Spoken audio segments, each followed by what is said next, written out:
And the soldiers led Jesus into the courtyard of the palace, the governor's headquarters. They called together the whole cohort. And they clothed him in a purple robe. And after twisting, they put it on his head.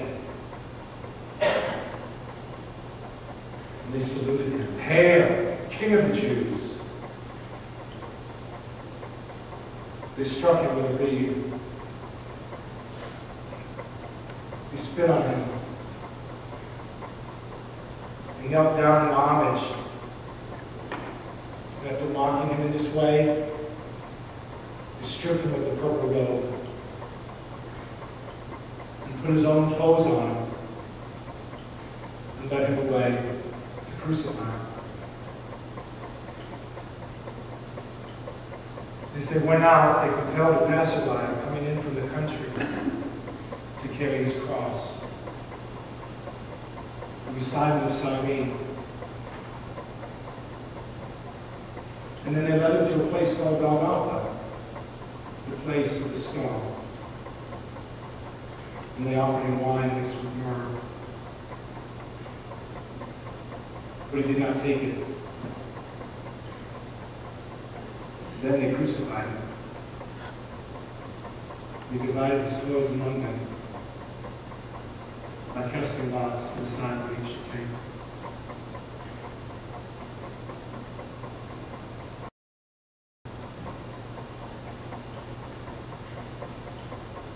It was 9 o'clock in the morning when they crucified him. The inscription of the charge against him read, "The King of the Jews."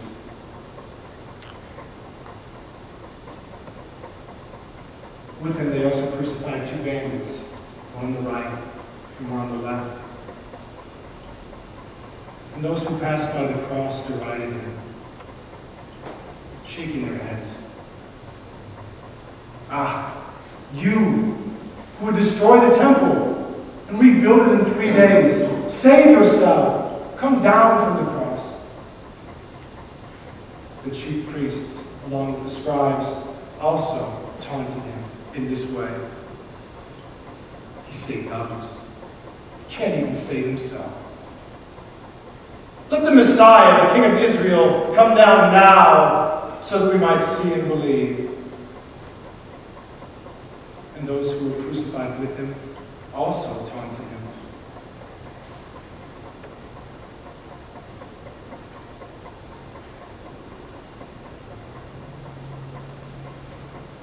From noon on, darkness came over the whole land until 3 o'clock in the afternoon. And at 3 o'clock, Jesus cried with a loud voice, "Eloi, Eloi, lama sabachthani?" My God, why have you forsaken me?" When the bystanders heard this, they said, "He's calling for Elijah."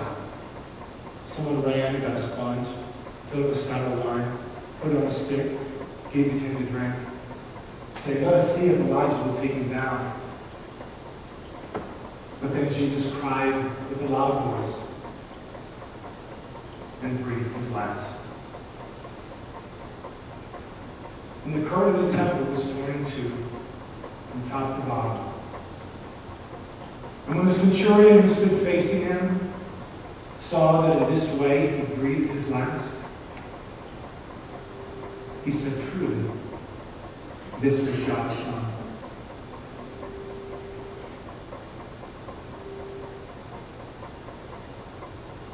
There were also women looking on from a distance. Among them, Mary Magdalene, Mary the mother of James the Younger, and Salome. These used to follow him and provided for him while he was in Galilee. And there were many other women who came up with him to Jerusalem.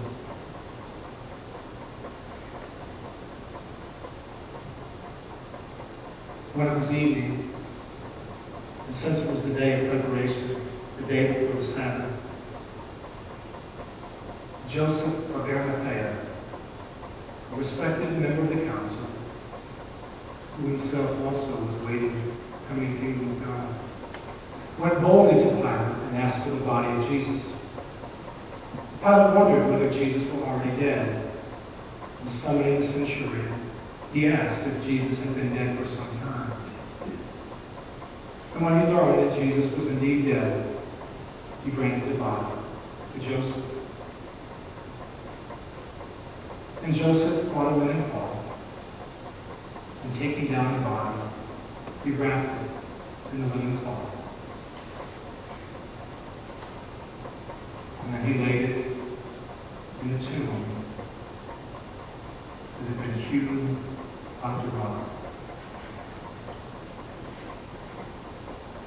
And he rolled a stone against the door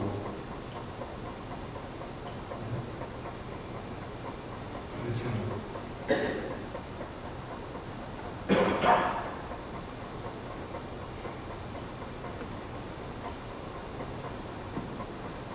When the Sabbath was over, Mary Magdalene, Mary the mother of James and Salome, brought spices to anoint the body.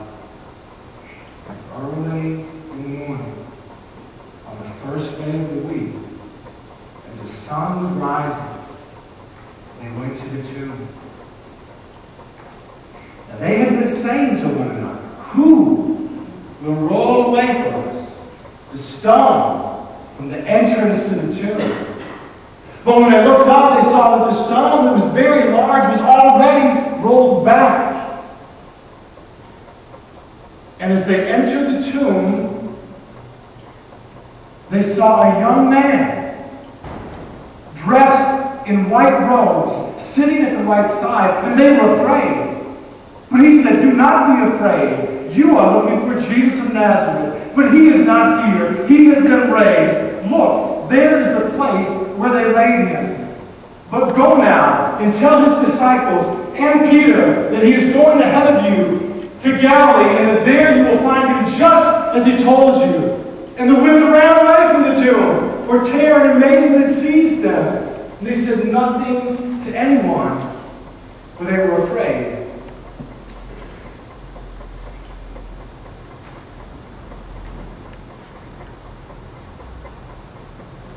But all that had been commanded them, they briefly told to those around Peter, and then Jesus himself sent out through them from east to west the sacred and imperishable proclamation of eternal salvation.